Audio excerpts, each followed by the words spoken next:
On a July night nearly 2,000 years ago, a great fire flared up in the city of Rome. Fanned by the summer winds, the flames spread quickly through the dry wooden buildings. It lasted 6 days. By the time it had run its course, more than 3/4 of Rome was a smouldering ruin. No one was quite sure how the fire started, but Emperor Nero reportedly made scapegoats of the Christians. Later accounts suggest that Peter was caught up in the ensuing persecutions and was crucified upside down.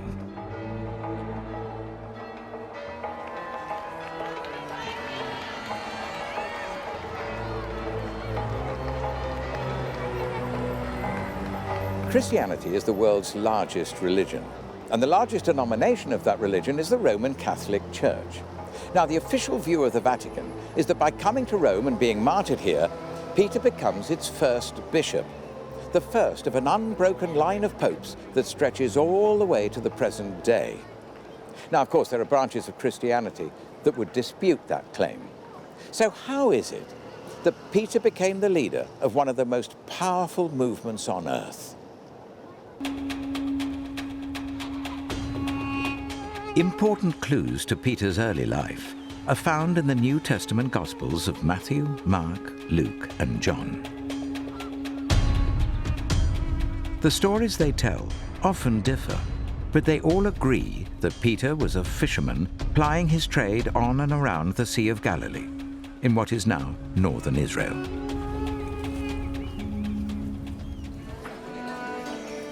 Today, Galilee's lakeside fish restaurants draw hungry tourists and pilgrims from all over the world, eager to eat one particular meal.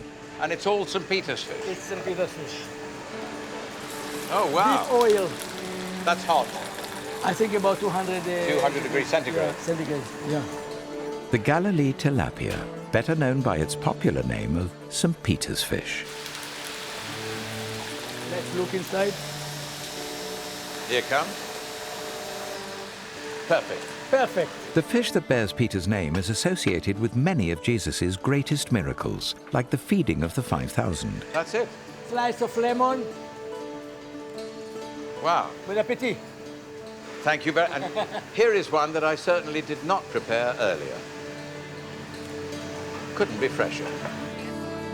But names can be deceptive.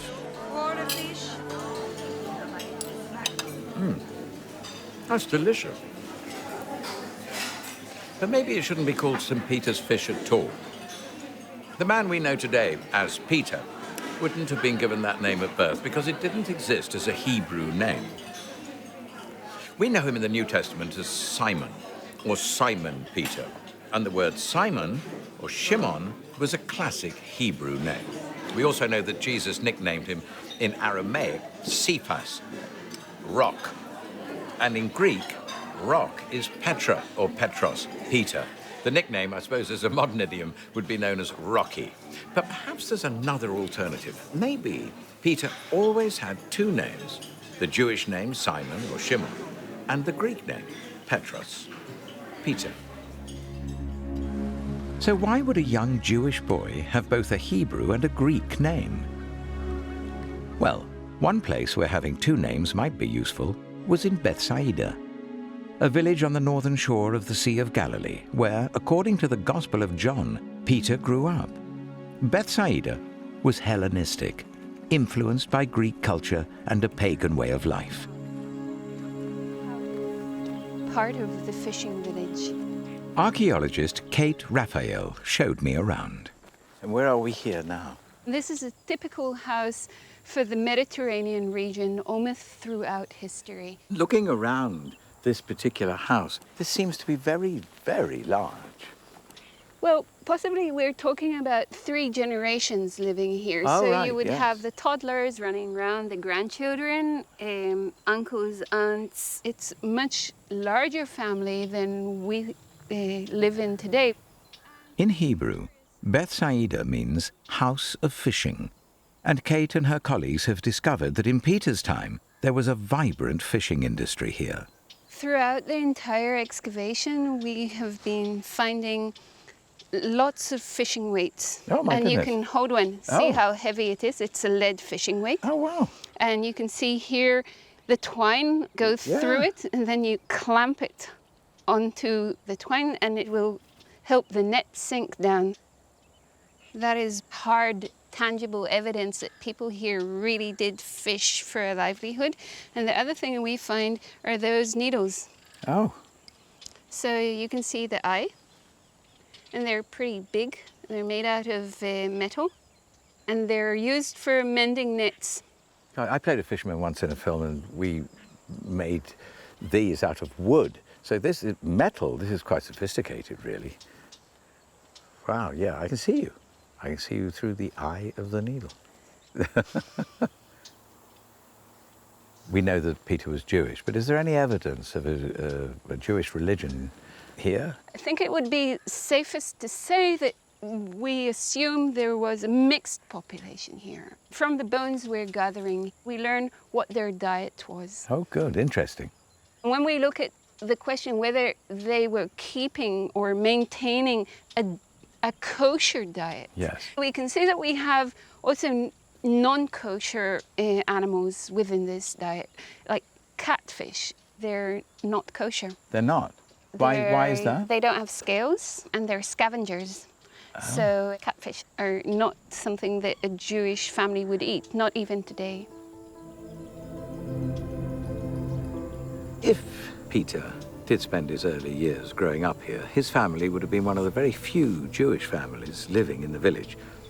Maybe he learned how to fish here. But if he was a fisherman, from the evidence of the fish bones that were discovered by the archaeologists, he would have caught catfish, which, being an observant Jew, he would not have been allowed to eat. But one thing is certain, that if he grew up here amongst a Greek-speaking pagan community, he would have ended up being both linguistically and culturally very well equipped to cope with the challenges to come.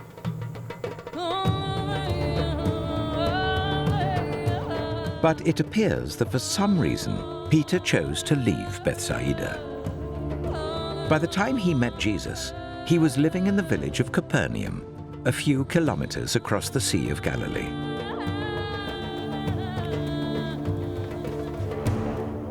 In St. Peter's time, Capernaum wouldn't have been a huge town or city or anything like that. It was a small village with probably dirt tracks, no paved roads, no major buildings as such. Its houses were probably made of wooden structures with, like I'm going up here, stone steps leading to the roof. But what is really very interesting is that by the 2nd century, Christian pilgrims came here and started drawing graffiti on the walls of one house in particular, and it's thought that that house was the house of St. Peter. Today, a modern and rather spaceship-like Catholic church stands over the ancient building. As Franciscan archaeologist Eugenio Aliata explained, excavations here have revealed a history of shrines and churches being built over the house. It's long been revered as special. Well, what made the pilgrims believe that it was Peter's house at that time, going all the way back? What was special about it? Pilgrims used to follow traditions. Yes. And the old tradition of the place is that above the house of St. Peter was built a house church, but the walls were still standing, original walls of the Peter house. After Peter's time, the house was turned into a meeting place where Christian pilgrims could gather. The walls were plastered, and onto them were scrawled messages and prayers. The walls were covered with paintings and signed by pilgrims with graffitos. Really? So they drew the graffiti on the walls? Yes, and some of them are very special because they are prayers to the Lord Jesus Christ. Oh, I see. So it was very special to find in a Jewish village prayers to Jesus as the Lord. As the Messiah. As the Messiah. Yes. But Peter wasn't born here. He was born in Bethsaida. Why would he have come to Capernaum, do you think? Capernaum was a place more open to commerce, to I see. the movement of goods. But because So they were fishing, Yes. but also selling. Maybe so it's more a business centre. it was a business It was center. a business. So it sounds as Peter was like an entrepreneur, sort of had a business here. Why not? He and his family. Yeah. It is possible to see. Capernaum was a Jewish village where we're told Jesus later healed Peter's mother-in-law. So it seems Peter was married. If this was established as a Jewish village and Peter was in Bethsaida, which we're not sure whether it was Jewish or not, is it possible that maybe he came here to get married? We don't know exactly all these things. The Gospels centered around the person of Jesus and Yes. his teaching. So they don't give us all the information that we would like to know. No.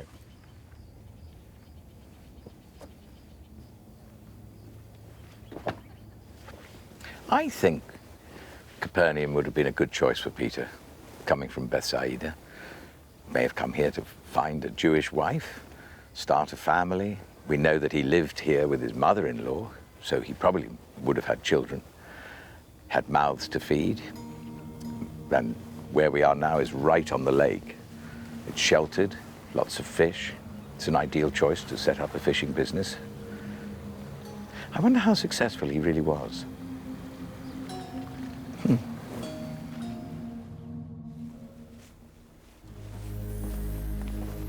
So this That's amazing. is now here on a permanent exhibition, and we keep it safe in a good condition. In 1986, archaeologists made an amazing discovery. From out of the mud on a beach just a few kilometers away from Capernaum emerged the remains of a 1st century fishing boat. Almost certainly the same type of boat that Peter himself may have used. What could it tell me about his life as a fisherman? I can come up? Wow, that is extraordinary. That's wonderful. What a view. Yes, it is amazing. It is amazing. Do we know if there were any oars, or was it sail, or was... The expert believed that it had a mast with sail and 2 pairs of oar and a steering oar at the back. How many people would have been in this boat? At least 5 people to operate 5? such a boat. You need one to steer it, one in each one of those oars. Yes. So you need at least 5 people. We've got 12 different types of wood. 12? On that wood. Yes. Some of them are just beams of trees that still got the bark on them. They didn't take the bark off? Yeah. And why so many different types of wood? Well, it's probably the economical situation. We can say that whoever built this boat was an expert. He knew how to use the wood, but he couldn't get the best quality of wood, so he used whatever he could find. We believe it's been in use for quite a long period, and eventually it starts to fall apart. In some places, I can even show you, like over here, you can see staples, just that they put later, iron staples to hold pieces together. Really? That seems, at the end, it was quite a dangerous piece to work on. Owning a boat like this clearly involved a major investment of time and money. It was also something that required an experienced crew to operate. Archaeologist Kurt Raver was one of those who helped excavate the boat. He took me out on the lake in a reconstruction to experience what it would have been like for Peter. Kurt, is this what a 1st century fishing boat would have looked like then? Not the exact copy, because not every nail is in the same place, and but it's about, this is about the size. So would this boat have been owned by one person or a family or a business? You needed a group of people that worked together because of the heavy nets and things like that. You needed a team. Also, because every year they had to take out a new license, a fishing license for a certain area, certain area. Like today, there's nothing new on this. That cost also money, so usually they didn't have enough to do by themselves. Again, they cooperated, they made a cooperation of fishermen. So what we're saying is that Peter would have come from a lower middle class family, probably from a family business, a bit of an entrepreneur, but a hard life, a tough life, and totally dependent on this lake. The lake and the fish, yeah. What has always intrigued me is how a man who started life as a relatively poor and uneducated fisherman grew to be such a figure of authority in early Christianity. Of course, fishermen often describe themselves as simple, but the truth is rarely that. Menachem Lev has been fishing the Sea of Galilee for over 30 years. What's the main quality as a character do you need to have to be a fisherman? First of all, you have to feel like a hunter.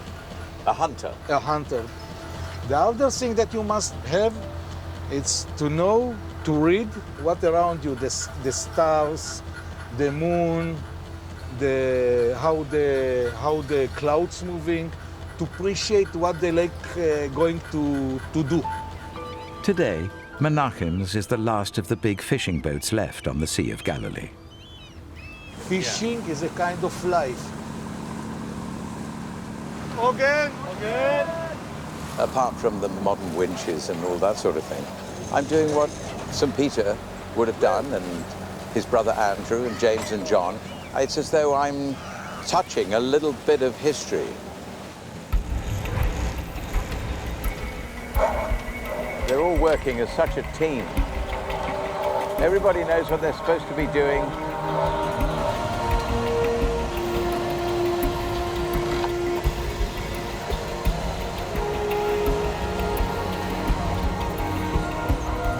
It's a lovely rhythm, isn't it? Oh, yeah.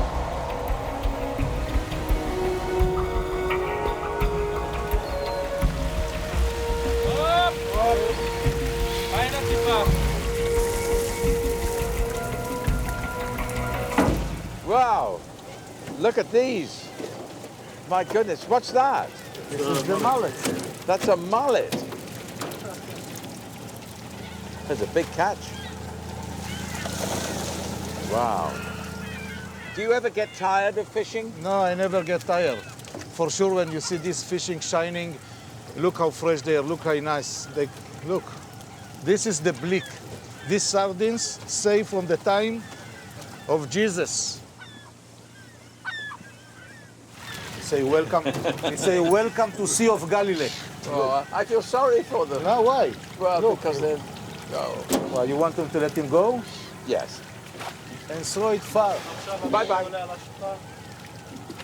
I'm too soft-hearted to be a fisherman. Obviously, I'm not as tough as I should be, because this is a living, this is what they did. And it puts me in touch with Peter. He was living with nature, the outdoors. I think he would have been very weathered. I see him as a big man with big fisherman's hands, very rough, but a big heart.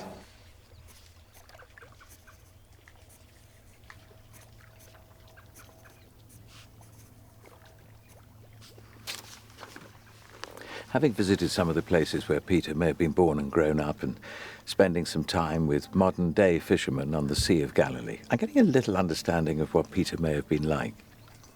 I mean, there's no doubt that the life of a fisherman would have been very tough, very hard.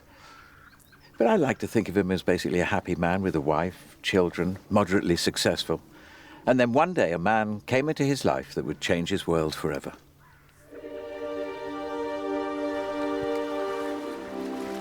Down the centuries, water levels rise and fall. But walking along this shore, I feel I'm following in Peter's footsteps. And the Gospels tell us that somewhere here, Jesus recruited Peter, his brother Andrew, and some of the other fishermen to his cause. Come, follow me, and I will send you out to fish for people. A beguiling call, but where would it take Peter? Palestine was under Roman rule, and Jesus was preaching a potentially revolutionary message of justice and equality for all. Sooner or later, he would come to the attention of the authorities. Peter must have realized that joining him was a dangerous game. Over there are the cliffs of Mount Arbel.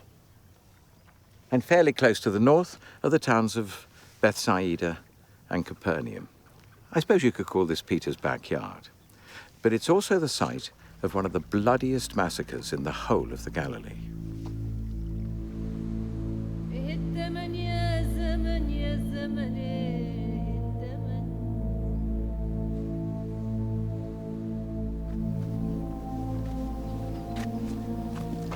In 37 BC, there was a battle between the Roman puppet king of Judea, Herod the Great, and the Jewish rebels who barricaded themselves into those caves in the cliffs just above me. The Romans overcame the rebels by lowering their soldiers down in baskets. They then burnt the rebels out, putting every man, woman, and child to the sword.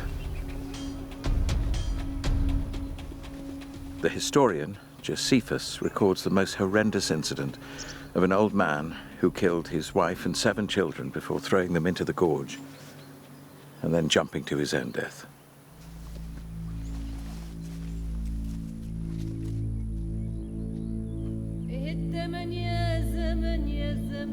All this happened 40 years or so before the birth of St. Peter, and I have no doubt that he would have heard about this terrible massacre as he was growing up from his parents and even grandparents. Despite the obvious dangers, Peter decided to throw in his lot with Jesus. On top of Mount Arbel, I met biblical scholar Claire Funn. Why do you think Peter follows Jesus? What convinces him that this is the guy? Most Jews of Peter's generation were hoping for a Messiah who would overthrow the Romans and who would reestablish the Jewish people as an independent nation. His hopes are pinned on Jesus that he might do that very thing. So he was really expecting his Messiah, Peter's Messiah, to overthrow the Romans? Yes, standard checklist. Go to Jerusalem, overthrow the Romans, and reestablish a Davidic monarchy, a king from the line of David. That's what the Jews were hoping for. That's what they thought Jesus might do, be a political deliverer. But then again, he doesn't deliver that. And is that why he left his family? I think that he left his family. I mean, we can only guess what would make a successful businessman pack it all in and take off with an itinerating preacher. Yes. It just sounds crazy to us. You know, maybe he thinks this is just going to be a couple of months or a year or something like that. So the risk is a calculated risk. I think what he doesn't expect is that 3 years later, Jesus will go to a cross. So what sort of disciple was Peter?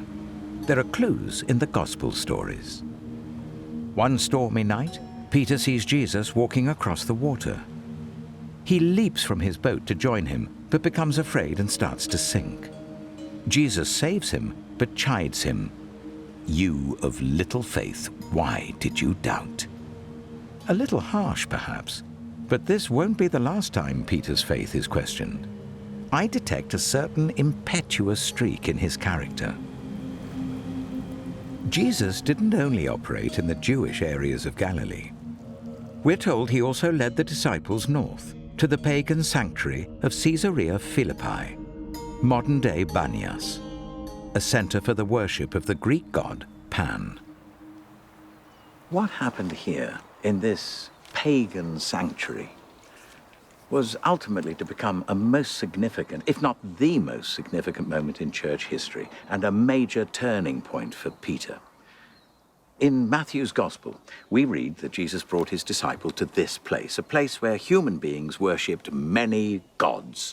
And Jesus said, "Who do you say that I am?" And Peter, the wonderful, impetuous Peter, turned round and said, "Well, you are the Messiah, the Son of the living God." And Jesus replied, "And I tell you that you are Peter, and on this rock I will build my church, and the gates of Hades will not overcome it. I will give you the keys to the kingdom of heaven.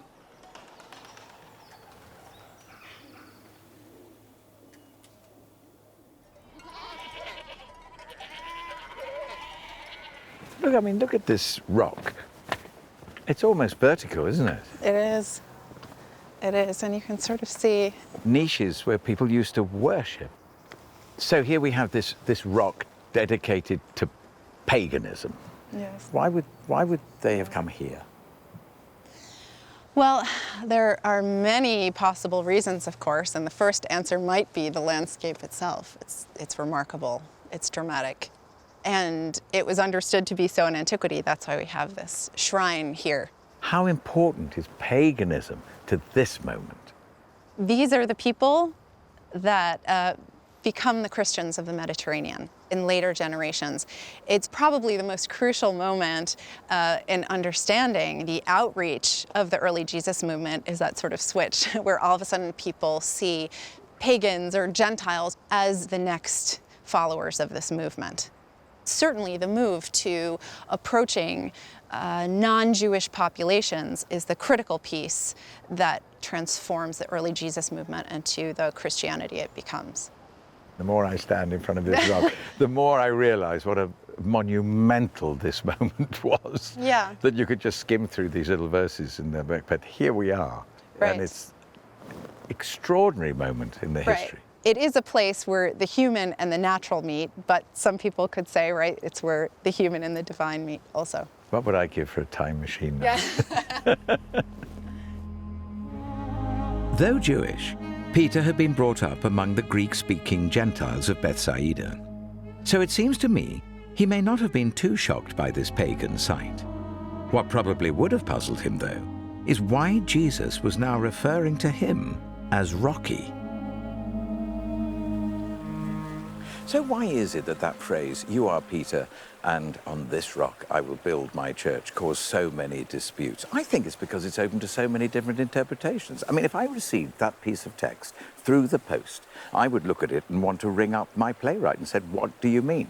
Unfortunately, we can't do this in this case. But in context, let's say here is Jesus, there is Peter, and there is a rock. I wonder what he was doing with his hands. Was he saying, "Upon this rock I build my church"? Was he saying, "On this rock I will build my church"? Was he looking at Peter and actually saying, "On this rock, you, Peter, I will build my church"? Which actually I think is very highly unlikely, knowing the wonderfully flawed character of Peter. Or maybe he's saying to Peter, "What you have just said about me, your faith is the rock on which I will build my church. On this rock, I will build my church." And the debates will go on and on and on.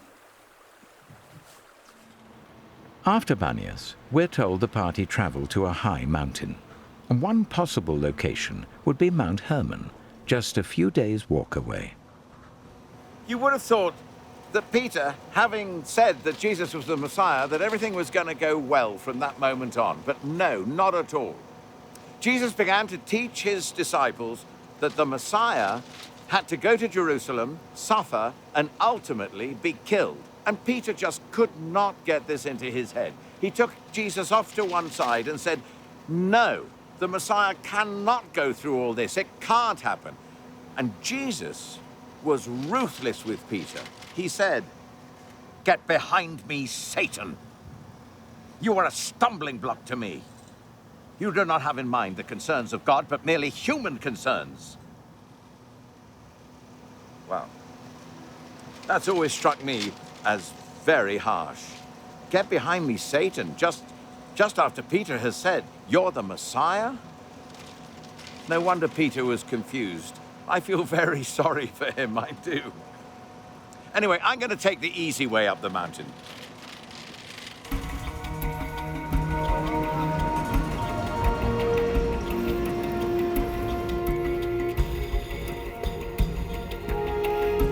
When the snow falls, Mount Hermon is transformed into a lively ski resort. But today's weather reminds me that 2,000 years ago, this must have been a very forbidding place indeed.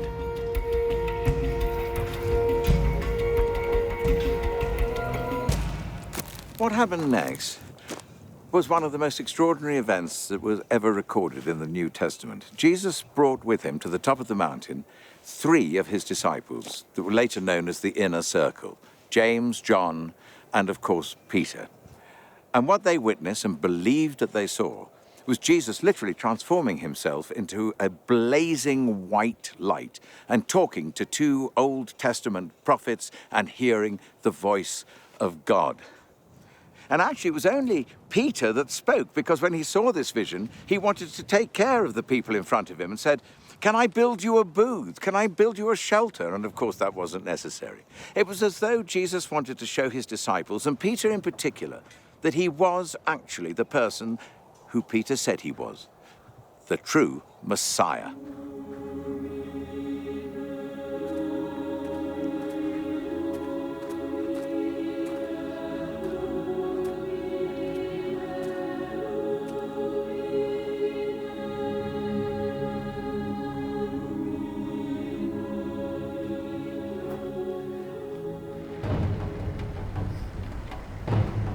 The New Testament tells us that after descending from the mountain, Jesus continued to travel and preach around Galilee until he decided it was time to go to Jerusalem. I think Peter must have been very confused. If Jesus was the Messiah, why was he insisting he needed to suffer and die? I don't think Peter had any idea what would happen next.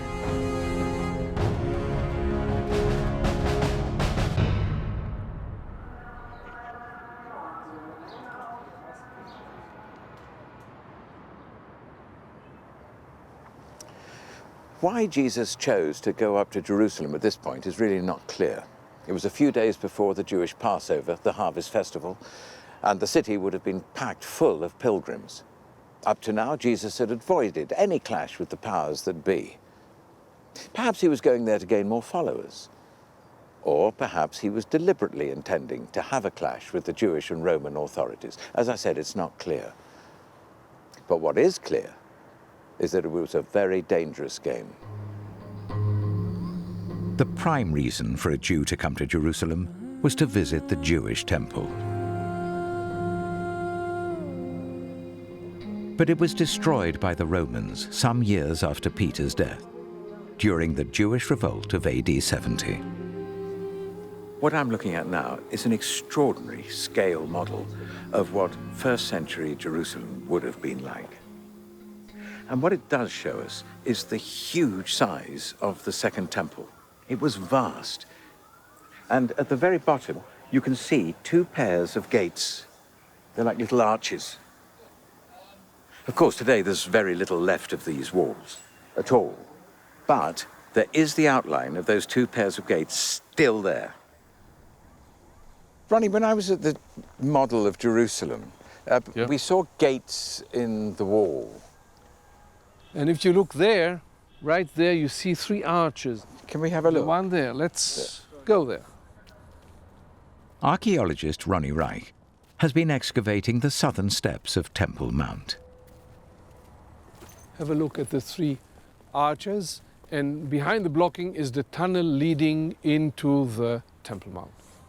How many people will be coming here, let's say, at Passover? At Passover, several tens of thousands leading their sacrifices, their sheep. Let's say 1 sheep for about 10 people. So also about several thousands of sheep go in and have to be slaughtered in 1 afternoon. We read in the Gospels that Jesus, Peter, and the disciples came here and they caused some trouble in the temple and threw the tables of the money changers over. And that would that have been a big moment in the?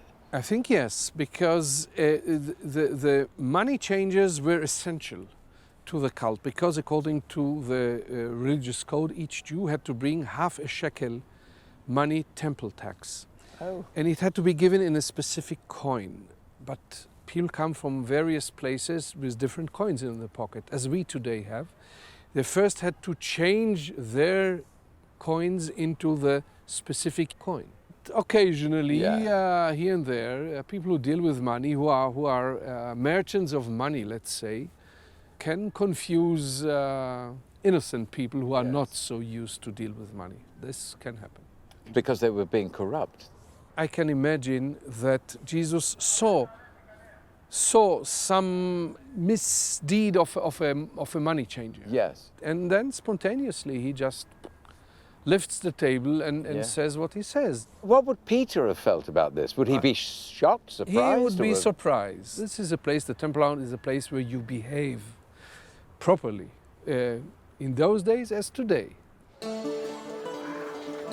With tension growing, Jesus, Peter and the others gathered for the Last Supper. As dinner parties go, it's one of the most famous in history. Yet one event that took place there has always intrigued me. According to John's Gospel, Jesus began to wash Peter's feet, something Peter was not at all comfortable with.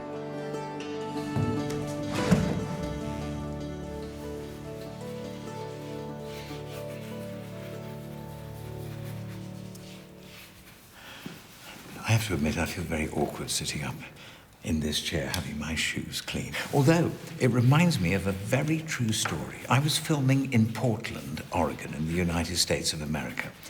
And I was walking down the street one day, and there was a shoe shine man and a lady, and she stopped me and said, "Would you like your shoes shined, sir?" And I said, "Oh, no, thank you very much, no." She said, "Why not? Your shoes are filthy." And I said, "Yes, I know, but I really couldn't sit in that chair. It would make me feel too awkward." And she said, "Do you know the story of Peter and Jesus?" I said, "No." She said, "Well, Jesus wanted to wash Peter's feet. And he said, 'No, you can't do that,' implying you're the Messiah. But, sir, Jesus was teaching Peter something else. He had to learn to receive. He had too much pride. And that's your problem, sir. You've got to learn to receive. You've got too much pride. Now get up in that chair, because that man's my husband and he needs the money." Doesn't make it any easier for me to be here. Although my shoes are very shiny and clean. Thank you. Thank you.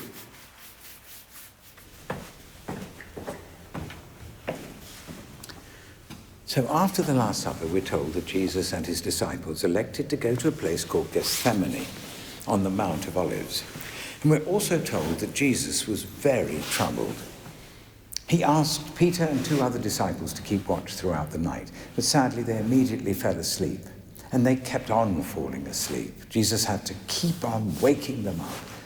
The last time they woke up, however, it was too late. Judas had arrived with an arresting party. And then we read of a very bizarre incident. Peter draws out his sword and cuts the ear off the high priest's servant. I've always found that very puzzling. The peace-loving disciple of Jesus wielding a sword. What is that all about? At the traditional site of the Garden of Gethsemane, I met archaeologist and weapons expert Guy Stiebel. Would the disciples have been walking around with these swords all the time, or? We're not speaking about the Wild West. I mean, No. It's not like cowboys walking around with weapons. You would be wise taking a weapon with you once you're outside of Jerusalem. For example, going to the Dead Sea or to Jericho, you need to cross the Judean desert, which is 5 minutes from here. Yes. And once you leave the city, you're out in the open. Be wise, carry a weapon with you. So what sort of sword would they have? What sort of weapon? If you look down here, you can see a sword from that period of time. Gosh, it's big, isn't it? It is big. I mean, we're speaking about 91 centimeters, just a blade. I mean, it's really mind-blasting. This is what we call a gladius, that was adopted by the Roman army from Spain and became the standard weapon. So this was sort of military issue? This is something a Roman soldier would walk equipped with. I don't think you would expect someone local carrying something like that. It's like walking today in the middle of London carrying a Kalashnikov or AK-47. Too obvious, Yes. too obvious. So what would you think they would carry? I think a short pugio or a dagger, what we call the sika.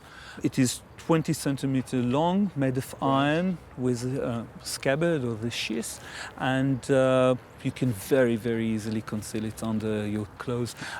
Very, very interesting example was found not long ago in the Judean desert.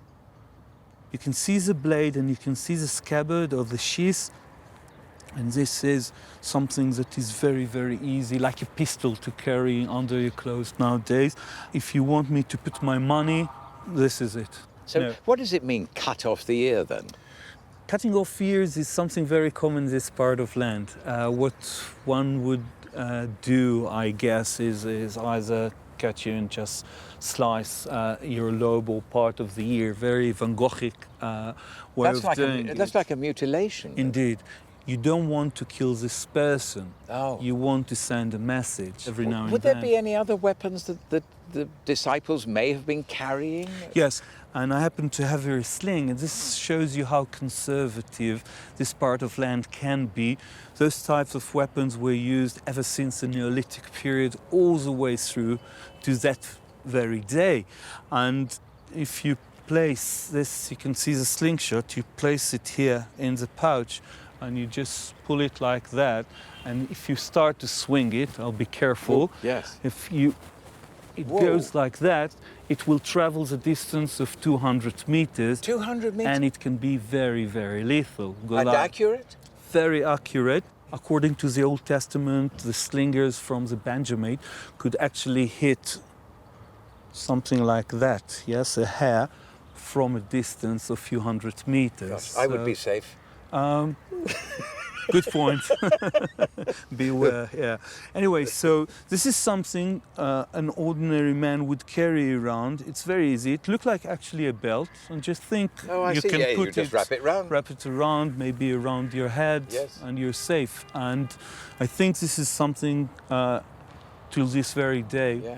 It is carried away against animals, against beasts, against humans, against soldiers. So basically, I shouldn't be surprised that the disciples were armed. It's just carrying stuff that they would ordinarily carry to protect themselves in the wilderness. Absolutely. It doesn't send a message that we are dangerous people. No. We just want to protect ourselves. That puts that whole story into place for me, Guy. Thank you so much. It's a pleasure. Really.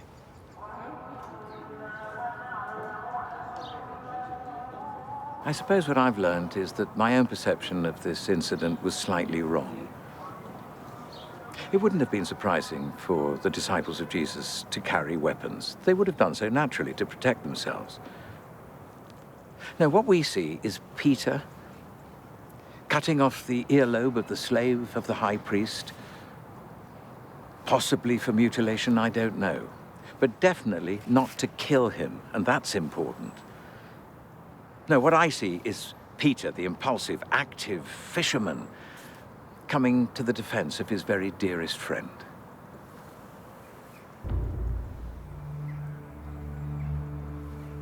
Jesus was arrested and taken to the house of the high priest Caiaphas for further questioning.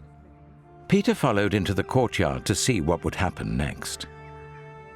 Close to where it's thought Caiaphas lived, archaeologist Shimon Gibson has uncovered a large first-century house.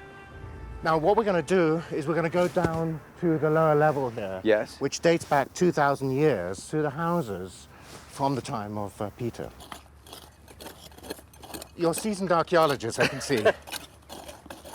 These are mansions. These are very large houses, but the dining hall was probably at a upper level. We're downstairs here. You know, you have upstairs and downstairs. We're downstairs. We're downstairs. We're with the cooks. We're with the cooks and the servants. That's the place to be. I would rather be with them than with the knobs upstairs, I think. Yes. I'd be more comfortable. Yes. But it's quite interesting when you think about that story of Peter, when he comes into the courtyard. Yes. And there's a reference to Jesus being taken to the upper room. You see, so he's been taken to the level where the high priest is sitting. And of course, Peter, he's at the level at the bottom there where you have all the servants moving around. There are some soldiers and different sort of individuals, but none of them belonging to the higher ranks of society. No. They were all upstairs. No, there were the serving girls in the courtyard, wasn't there? Exactly. That would have been in a place like this? Like this. Oh, how interesting. Haven't found any money. I know, we should find some coins here. Maybe they held it all upstairs. Probably. This is downstairs This is after downstairs. all. Shimon's work here is still ongoing. So to get a better idea of what Caiaphas's courtyard may have looked like, he took me to the basement of a modern building where excavations in the 1970s uncovered a similar first-century priestly home. So where are we now? Well, this is a house which dates back 2,000 years. My goodness. To the time of Peter. Wow. We're standing within the internal courtyard. Oh my goodness. But it's tiny. I know, but this is the way they used to be. Sort of courtyard that Peter could have come into. I think so, I think so. But looking at this, there's nowhere to hide, is there? I mean, there's no pillars, there's no... He would have had to be very courageous. I mean, just assume for the moment that you're Peter. I'm a Roman soldier. You're going to walk in, I'm going to see you straight away, and I'm going to say, who are you? You know, what are you doing here? So he put himself into jeopardy. Yes, yes. So you could use some excuse. You could say I'm a tradesman. You could say I'm a family friend. You know, you could invent some of these sort of excuses, but he doesn't. No, but what's interesting, what you said was the ideal thing for Peter to be able to say is, I mean, obviously, what are you doing here? He said, oh, it's just a friend of mine gone up there. I'm just waiting to see. But that's what he doesn't say. He said, when asked him, is that man a friend of yours? He says, no. Yes. No, no, no. And Peter, by the time he came into this courtyard, was already going through so many disillusions as Jesus keeps doing things that Peter feels is not right for the Messiah to do. This was a person who was going to usher in the end of days. Absolutely. And that's the end of it. So what does he get? Why is he having these arguments with Caiaphas? This, I think, mystified him. I think Peter was confused. He was confused about this. And that's why he hung around in this kind of sort of small courtyard, you know, trying to puzzle things out.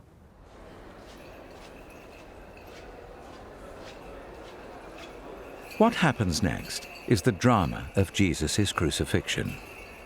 But Peter and the other disciples are nowhere to be seen, presumably hiding in fear of their lives.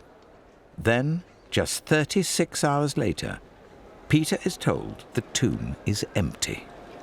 For over 1,000 years, millions of Christians have made their pilgrimage here, where tradition says that Jesus was buried, the Holy Sepulchre.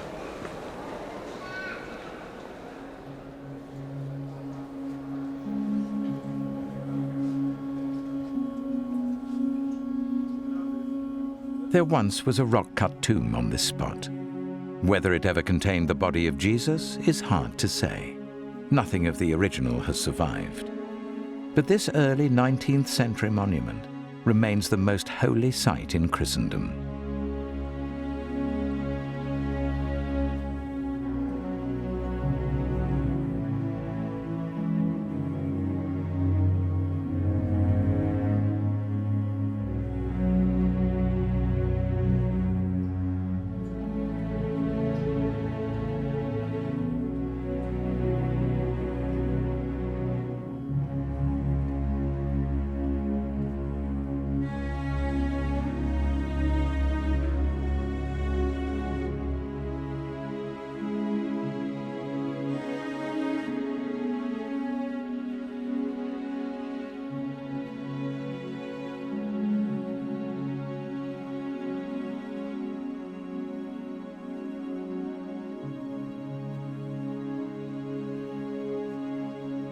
So to get a better understanding of what Peter might have experienced when he returned to the tomb, I must look elsewhere.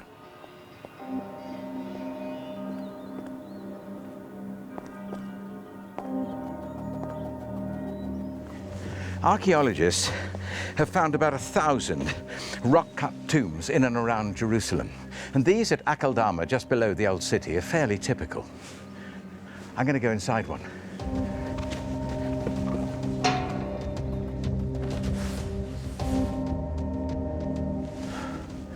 My goodness me.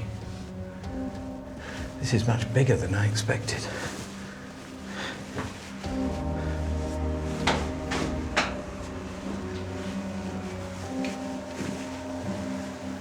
It's quite light in here.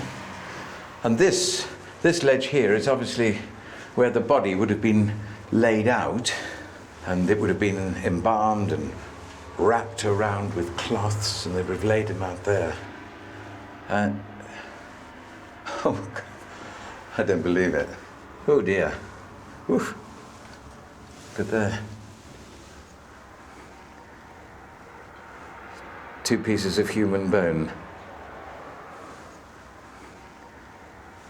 Anyway, the body would have been laid there, and I'm told that they would have left the body there for about a year, and then the family would have come down.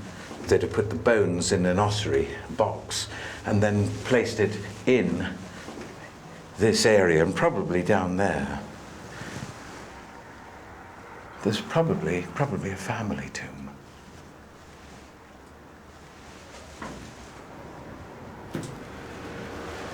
The leader of the family or the clan would be there, sort of the place of prominence.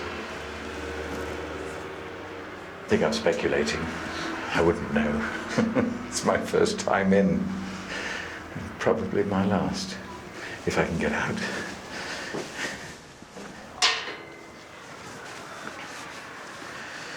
The discovery of the empty tomb of Jesus is really very intriguing. New Testament tells us that Mary Magdalene and the other women who went there early in the morning found the tomb completely empty, and they ran back to tell Peter and the other disciples. And they thought it was nonsense. But then we cut to John's Gospel, and we learned that when Mary Magdalene told Peter and the other disciple whom Jesus loved, we're not quite sure who this other disciple was, a very sort of mysterious person, they ran to the tomb. And the other disciple got there first. It was like a running race. Peter got there, joined him, went inside, and they both witnessed these strips of cloth that would be wrapped around the body, just folded in on itself, just as though it collapsed. The other disciple looked, and we're told that he believed. Peter, however, left the tomb marveling and wondering about it all. It would seem that he still didn't quite get it.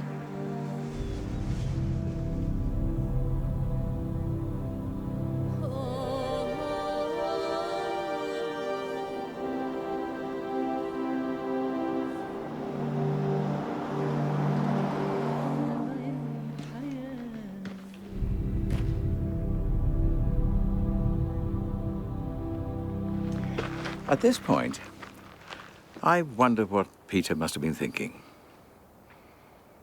He'd left his livelihood as a fisherman and his family to follow Jesus. And perhaps he was going to bring in the end of Roman rule. Perhaps he was the Messiah and was going to free the Jews from their oppressors. And over time, perhaps he even thought that Jesus was something else. But he always seemed totally confused as to what this something else was. And no matter how hard he tried to get things right for his dear friend, he always managed to get them wrong. And now he must be looking back with enormous sadness, regret, and guilt over what happened that early morning when Jesus was put on trial. He actually denied knowing his dear friend 3 times. He must be thinking, what if I'd stayed? I might have been able to help. I might have been a witness. I might even have saved his life. Who knows? So now, in all probability, Peter's going back to Galilee to start his life all over again as a fisherman, and put these 3 years of following Jesus down to one of life's great experiences, and that's all. So, how does Peter get from this, the possible lowest point in his life, to becoming what some people will call the first Pope of Rome?